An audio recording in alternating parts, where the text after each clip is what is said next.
అన్న ఒకసారి ఆగండి. ఓకే స్టార్ట్ చేయండి. మీడియా మిత్రులందరికీ నమస్కారం.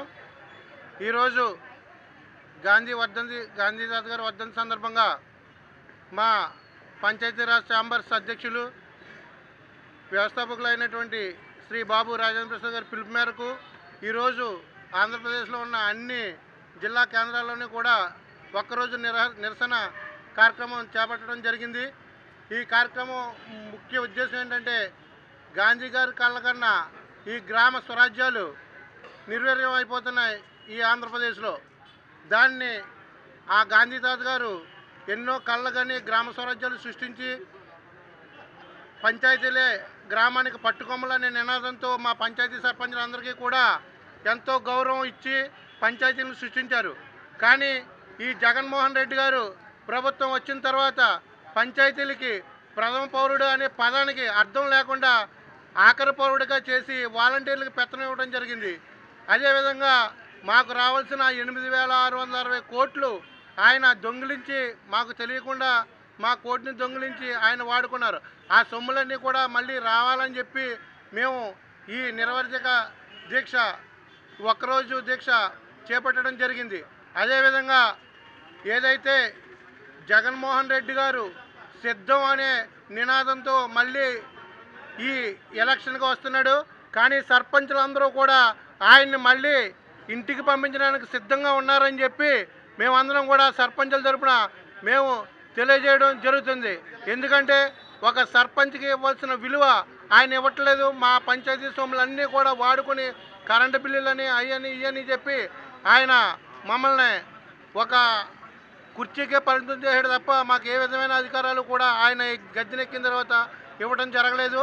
ఈ 2024 ఎన్నికల్లో అందరూ కూడా సర్పంచులు, ఎంపీటీసీలు, జడ్పీటీసీలు అందరూ కూడా ఏకదాటిగా మేము ఆయన ఇంటికి పంపించి 2024లో ఉమ్మడి ప్రభుత్వం జనసేన తెలుగుదేశం కలిపి ప్రభుత్వం ఏర్పాటు చేసి మా సర్పంచులకు రావాల్సిన విధులు నిధులు మా పూర్వ గౌరవం కూడా సర్పంచులకు దక్కుతుందని చెప్పి మీ మీడియా పరంగా నేను తెలియజేస్తున్నాను. జై హింద్.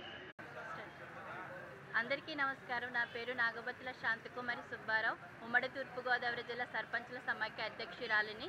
పంచాయతీరాజ్ ఛాంబర్ అధ్యక్షులు రాజేంద్ర ప్రసాద్ గారి పిలుపు మేరకు గాంధీ గారి వర్ధంతి సందర్భంగా స్థానిక ప్రజాప్రతినిధులందరూ కలిసి ఈరోజు ఒకరోజు నిరాహార దీక్ష చేపట్టడం జరిగింది. గాంధీ గారు కలలుగన్న గ్రామ స్వరాజ్యానికి కారణమైన పంచాయతీ వ్యవస్థను ఈరోజు ఈ రాష్ట్ర ప్రభుత్వం నిర్వీర్యం చేసి, అదేవిధంగా డాక్టర్ బిఆర్ అంబేద్కర్ రచించిన 73వ రాజ్యాంగ సవరణను తూట్లు పొడిచి ఈరోజు గత 3 సంవత్సరాలుగా సర్పంచులు ఏ గ్రామాలలో అభివృద్ధి చేయలేక కనీసం మౌలిక వసతులైన డ్రైన్లు, త్రాగునీరు, రోడ్లు ఏమీ వేయలేక ప్రజల మధ్యకి సిగ్గుపడి వెళ్ళలేక ఈరోజు సర్పంచులందరం ఉన్నామంటే దీని అంతటికి కారణం ఈ రాష్ట్ర ప్రభుత్వం.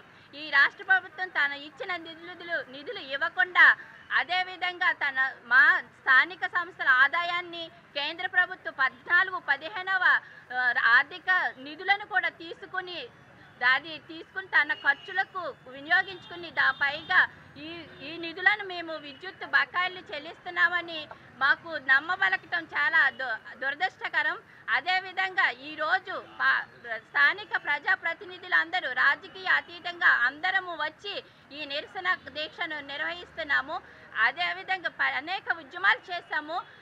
గల్లీ నుంచి ఢిల్లీ దాకా ఉద్యమాలు చేపట్టిన అనేక మంది సర్పంచులు చనిపోయినా కూడా ఈ రాష్ట్ర ప్రభుత్వం చీమ కుట్టకుండా స్పందించకుండా దారుణంగా ఉందంటే దీని అంతటికి ఈ రాష్ట్ర ప్రభుత్వమే కారణం. ఈ ఉద్యమానికి భాగంగా 16 డిమాండ్లను మేము ఇస్తున్నాము. ఆ 16 డిమాండ్లు ఏవంటే మా పంచాయతీలో ఈ నిధులను 8,660 కోట్లను ఈ రాష్ట్రంలో ఉన్న 12,918 గ్రామాలు యొక్క నిధులను ఈ రాష్ట్ర ప్రభుత్వం దొంగిలించింది. దాన్ని తక్షణమే మా నిధులను గ్రామ పంచాయతీలకు జమ చేయాలని అదేవిధంగా డిమాండ్ చేస్తున్నాము. అదేవిధంగా గ్రామాలకు సమాంతరంగా ఒక వ్యవస్థను ఏర్పాటు చేసింది. అది వాలంటీర్లను సచివాలయాన్ని ఇది పంచాయతీలకు ఆధీనం చేయాలని, అదేవిధంగా గృహ నిర్వాహకులను అది వాళ్ళ నిధిని వాళ్ళని రద్దు చేయాలని డిమాండ్ చేస్తున్నాము. ఉపాధి హామీ పథకాలు ఏదైతే ఉందో 2006 ప్రకారం కేంద్ర ప్రభుత్వం గ్రామ పంచాయతీలకు ఏదైతే నిధులు ఇస్తుందో ఆ నిధులను తక్షణమే గ్రామ పంచాయతీలకు ఇవ్వాలని డిమాండ్ చేస్తున్నాం. అదేవిధంగా స్థానిక ప్రజాప్రతినిధుల యొక్క గౌరవ వేతనం పెంచాలని డిమాండ్ చేస్తున్నాం. ఇది వరకు స్థానిక ప్రభుత్వం క్లాపమిత్రాలకి జీతాలు ఇచ్చేది, ఆ జీతాలను ఈ గవర్నమెంట్ ఇవ్వకుండా పంచాయతీలని మనం అడుగుతుంది. ఆ జీతాలను కూడా రాష్ట్ర ప్రభుత్వమే ఇవ్వాలని డిమాండ్ చేస్తూ ఈ 16 డిమాండ్లు కేవలం సర్పంచులవి కావు, గ్రామ ప్రజలవి. ఈ రాష్ట్రంలో ఉన్న 12,900 గ్రామ పంచాయతీల యొక్క 3,50,00,000 మంది ప్రజలు ఈ సమస్యలను తక్షణమే ఈ రాష్ట్ర ప్రభుత్వం అమలు చేయాలని, అదేవిధంగా గ్రామ పంచాయతీల యొక్క ఏదైతే నిధులను దొంగిలించిందో ఆ నిధులను తక్షణమే ఈ రాష్ట్ర ప్రభుత్వము గ్రామ పంచాయతీలు జమ చేయాలని, ఈ విధంగా చేయకపోతే ఈ ఉద్యమాలు ఇంకనూ తీవ్రతరం చేసి ఈ రాష్ట్ర ప్రభుత్వానికి రాబోయే సార్వత్రిక ఎన్నికలలో స్థానిక ప్రజాప్రతినిధులందరూ కలిసి బుద్ధి చెబుతామని హెచ్చరిస్తున్నాం.